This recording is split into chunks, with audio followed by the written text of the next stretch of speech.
Welcome to RMC Patna. RMC Patna में आपका स्वागत है। आज मैं बेल्ट्रॉन की कुछ बातों को आपके सामने रखूंगा। आप खुद डिसाइड करेंगे मैं सही बता रहा हूँ या गलत बता रहा हूँ। जैसा कि केवाईसी की लास्ट डेट जो है 5 अक्टूबर 2010 को निर्धारित किया गया था। केवाईसी फाइनल सबमिट होने के बाद मोबाइल पे कंफर्मेशन मैसेज नहीं आया था, तो वो कंफर्मेशन मैसेज अभी तक मोबाइल पे नहीं भेजा गया। अगर एक दो के मोबाइल में भेजा गया होगा तो उससे समस्या का समाधान नहीं होता है। लगभग सभी को यह मैसेज आना चाहिए। अभी तक यह मैसेज नहीं दिया गया है। और जैसा कि यहाँ पे मैं ऑफिशियली वेबसाइट पे हूँ, यहाँ पे ERP पे अनडिप्लॉयड कैंडिडेट केवाईसी पे क्लिक करने के बाद हमारे सामने जो ये केवाईसी करने का जो पेज ओपन होता था, अभी तक आप देख रहे होंगे इसमें अनडिप्लॉयड कैंडिडेट के लिए केवाईसी करने का लिंक एक्टिवेट है। अगर किसी का आईडी लॉगिन करने के बाद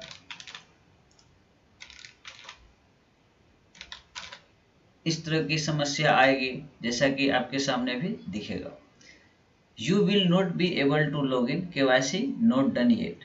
ये ऑफिशियली वेबसाइट का टेक्निकल इशू है, इससे कोई परेशानी नहीं है। लेकिन तब पर भी एक मन में संदेह लगा हुआ रहता है सभी को कि जब तक कंफर्मेशन मैसेज नहीं आ जाए तो कैसे समझे कि हमारा केवाईसी कंप्लीट हुआ या नहीं हुआ।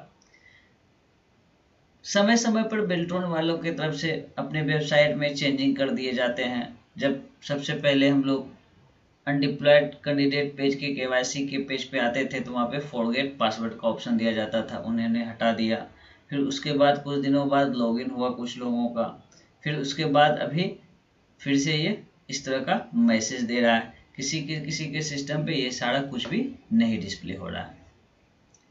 ये तो हो गई है कुछ समस्याएं जिससे स्टूडेंट परेशान है। तो ऐसा नहीं करना चाहिए, जो भी जानकारियां स्पष्ट दीजिए।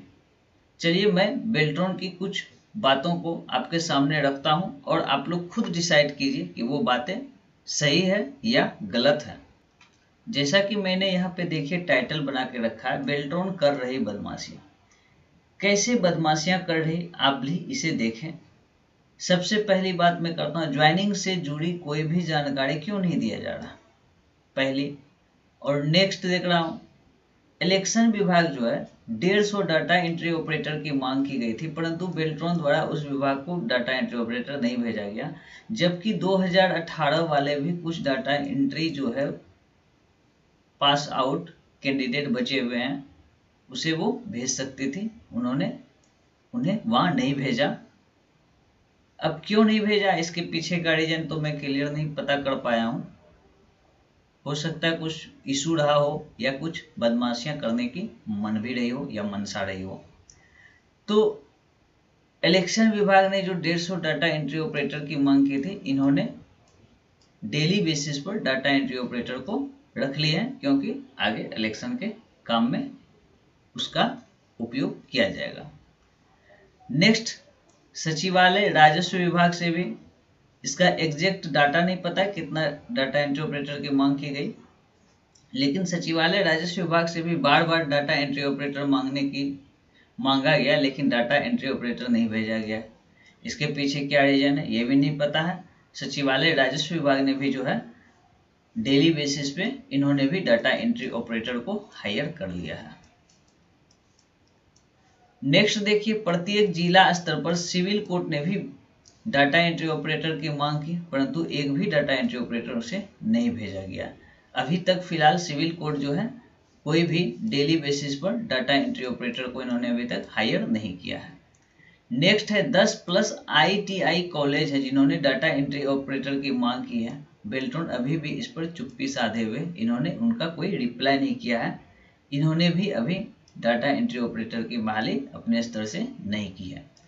तो आप खुद समझ सकते हैं, अगर जो इलेक्शन विभाग हो गए, जो राजस्व विभाग हो गए, अगर इन्होंने data entry operator daily basis पर हायर कर लिए, तो फिर ये क्यों रिक्ति भेजेंगे बेल्ट्रॉन को। बेल्ट्रॉन के पास पहले से जो स्टूडेंट है उनका भी ज्वाइनिंग अभी तक प्रॉपरली नहीं करवाया गया है।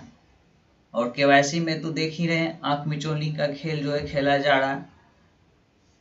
जब तक सिस्टम को सही नहीं किया जाएगा तब तक ये सब परेशानियों का सामना करना पड़ेगा। नेक्स्ट देखिए, सिर्फ राजस्व वसूली के लिए स्टूडेंट को टारगेट किया जाता। फॉर्म निकाले, फिलअप करवाए, 1000 इन्होंने फॉर्म का चार्ज रखा था और 50 रुपये बैंकिंग सर्विस चार्ज, यानी कि 1000 सीधा सीधा एक बच्चे से इन्होंने चार्ज किया।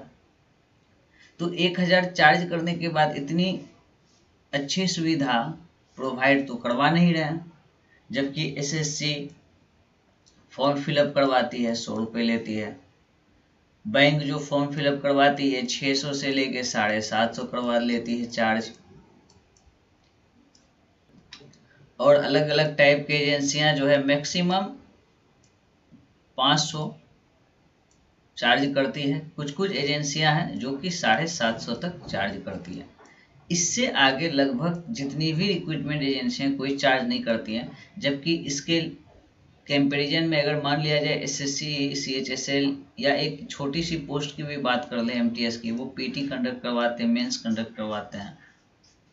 अब सीजीएल की बात करें तो पीटी करवाते हैं एक पेपर का, मेंस में 2 पेपर करवाते हैं, पेपर 1 पेपर 2, फिर डिस्क्रिप्टिव करवाते हैं टायर 3, फिर जाके स्किल टेस्ट लेते हैं टायर 4। तो इस कंडीशन में जितनी भी एजेंसियां हैं एसएससी से संबंधित, वो लोग मात्र 100 रुपये लेकर इतनी सारी एग्जाम कंडक्ट करवाते हैं और प्रॉपरली एग्जाम कैलेंडर सारे शेड्यूलिंग जारी किए जाते हैं। जबकि बेल्ट्रॉन के द्वारा 1000 रुपये की वसूली किया गया, इसके बाद भी अच्छी सर्विस नहीं प्रोवाइड करवाया जाता है, स्टूडेंट बार बार परेशान रहते हैं। तो इसका मतलब क्या है? आप सिर्फ राजस्व वसूली करना चाहते हैं सर? कब तक बेवकूफ़ बनाएंगे स्टूडेंटों को? ज्वाइनिंग से कोई भी जानकारी क्यों नहीं दिया जाता? वैकेंसी अगर आप निकाल रहे हैं तो वैकेंसी निकालने से लेकर ज्वाइनिंग तक का कैलेंडर जारी करें। अगर आउटसोर्सिंग कंपनी जॉब देने में सक्षम नहीं है तो कृपया रिक्रूटमेंट ही ना निकाले ना। माइंडली टॉर्चर करने का क्या मतलब बनता है? और नेक्स्ट बात कर लेते हैं, बेल्ट्रॉन के जो प्रोग्रामर है और डाटा एंट्री ऑपरेटर 2018 के, उनके जो बचे हुए कैंडिडेट हैं उनका अभी तक क्यों नहीं ज्वाइनिंग करवाए हैं? कृपया युवा वर्ग को भ्रमित न करें, सही जानकारी और समय समय पर दे ताकि उन्हें किसी प्रकार की परेशानी ना हो। जिस दिन युवा भड़क जाएंगे ना, ये सारी आपकी आउटसोर्सिंग कंपनी बंद हो जाएगी सर। और इसमें सिर्फ आउटसोर्सिंग कंपनी की ही मैं बात नहीं करूंगा, इसमें चलिए मैं आपको बात करता हूँ ये इलेक्शन विभाग। क्या इलेक्शन विभाग खुद से अपनी ऑपरेटर बहाल नहीं कर सकती है? जबकि पूरे भारतवर्ष में इलेक्शन विभाग इलेक्शन करवाने की काम करती है, खुद बहाली करके अपना ऑपरेटर क्यों नहीं बहाल करती है? ये लोगों की भी तो गलतियां हैं। सचिवालय राजस्व विभाग जो पूरा राजस्व विभाग से एक राज्य को चला सकता है, क्या इसके पास मैन पावर की कमी है जो बहाली प्रोसीजर नहीं कर रही है? सीधा सीधा ये लोग जो ग्रेड पे का जॉब नहीं दे, कम पैसे में इसे एम्प्लॉय मिल जाए, तो इस तरह की ये लोग कामों को करते रहते हैं। तो मेरा इस वीडियो में आपके सामने कुछ बातों को रखना था, आप खुद डिसाइड कीजिए कि क्या सही क्या गलत है। इस वीडियो में इतना ही, मिलते हैं नेक्स्ट वीडियो में। Thank you for watching.